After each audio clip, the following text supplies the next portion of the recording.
Presiden Prabowo soroti inflasi dan ekonomi daerah, minta laporan lengkap Mendagri di Istana.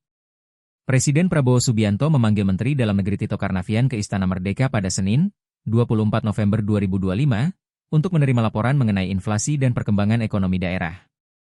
Tito menyampaikan angka inflasi year-on-year berada pada 2,86% dan year-to-date di posisi 2,1%. Ia menilai kondisi inflasi masih terkendali dan sektor pangan bahkan disebut menjadi penyeimbang deflasi. Artinya cukup terkendali baik, terutama sektor pangan juga malah menjadi penyeimbang deflasi, ucapnya. Tito memaparkan bahwa komoditas beras yang sebelumnya menjadi sorotan kini menunjukkan perbaikan signifikan.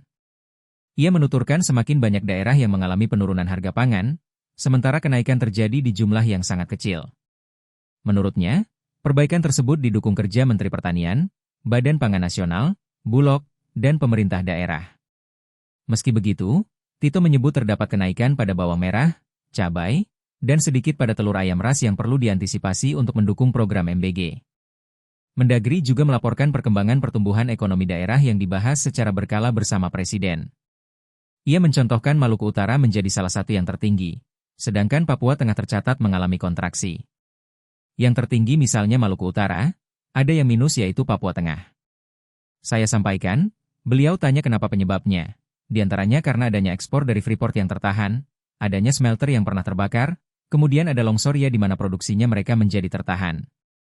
Itu mengakibatkan pertumbuhan ekonomi Papua Tengah, Timika, itu mengalami kontraksi minus 8%, jelasnya. Tito menjelaskan penurunan ekonomi itu dipicu tertahannya ekspor Freeport, insiden kebakaran smelter, serta longsor yang menghambat produksi. Ia menyampaikan hal tersebut menyebabkan pertumbuhan ekonomi Papua Tengah, termasuk Timika, mengalami kontraksi hingga minus 8%.